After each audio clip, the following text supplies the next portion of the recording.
I'm over walking around with cold feet in my house. A couple days ago, we ended up plugging all the drafts. So now we came back with 2-inch rigid foam board, and tonight we're looking to just add in batt insulation underneath each of the floor joists. Let's go ahead and get suited up and get right into it.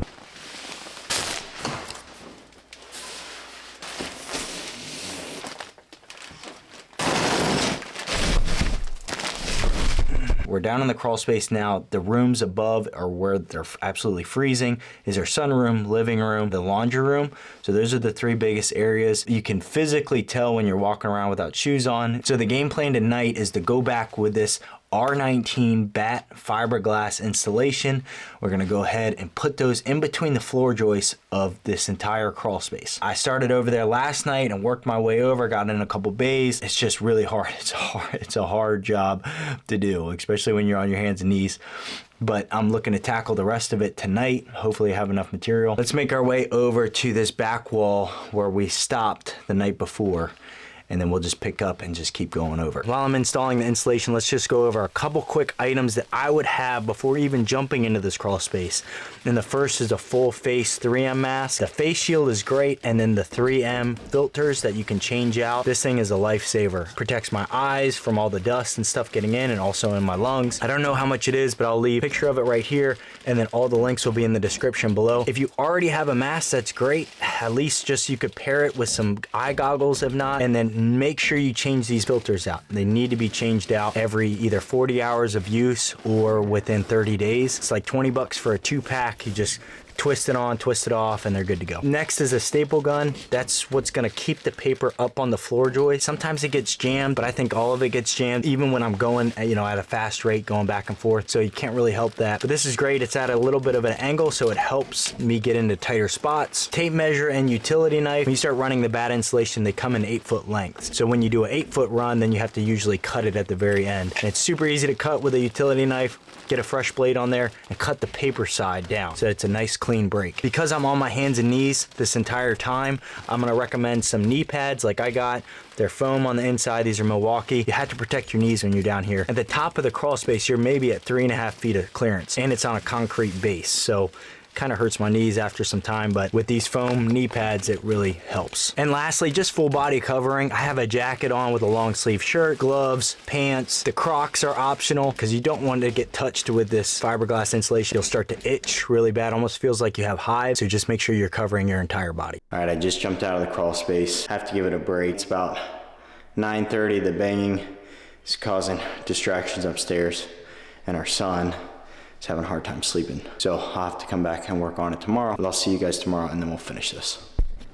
All right, we're back. This is day number 2, looking to get back in the crawl space. Quick tip, you wanna jump in the shower after you're done. Because you're working with the fiberglass insulation, make sure to shower with cold water. Don't do warm water. If you do warm, the fiberglass on your skin will open up the pores, get in there, and you'll start itching like crazy. It's the worst feeling ever. So I learned that lesson the hard way, and it wasn't a good time, let me tell you. Let's jump back in here and see if we can finish up. We're about 75% of the way through. Let's finish this last 25%.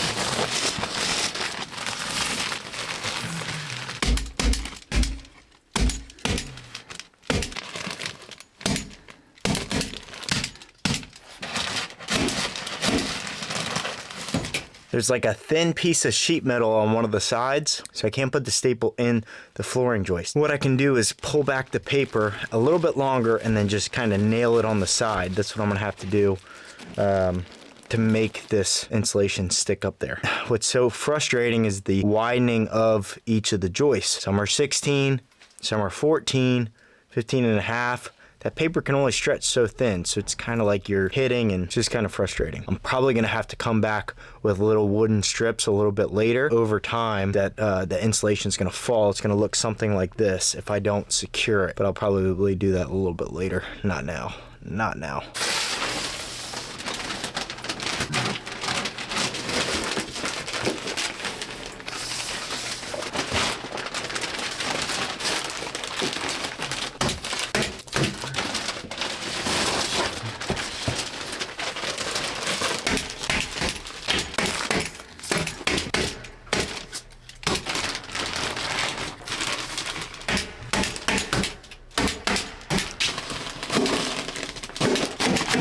We are like 5 pieces short. 5 pieces, that's it. That's all we need. I just need to finish this corner right here. Anyway, I'm gonna have to go out and get that. I did go over and grab the temperature gauge. We're running at about 62. I'm closer to the door, but in the back it was running at 60, which is perfect. That's exactly what we want. 8 to 10 degree difference is what we were shooting for from the beginning. From upstairs is running at 70. So if I can keep this crawl space at like 60, 62, that's perfect. So before, when we started and there's no insulation at all, we were running at like in the 40s. I'll leave a video right here. I believe it's like 48, and you could maybe 45. You could see my breath as I was filling in the gaps down here. Man, I gotta go get some more insulation. This project is just haunting me right now. So let me go grab it and we'll be back.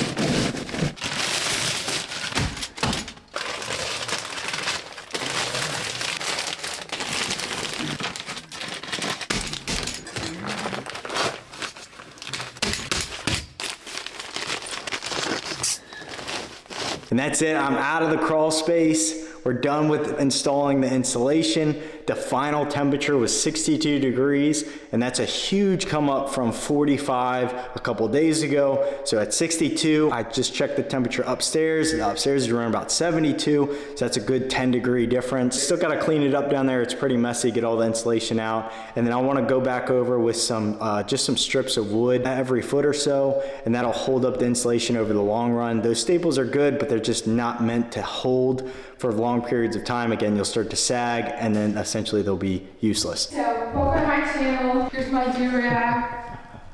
Here's my do-rag, here's my baby. Here's my baby. Oh. My chunky Chunky baby. He's ready to go. But that's all we got. Make sure you tune in for other videos. Check out this video right here, and I'll see you on the next one.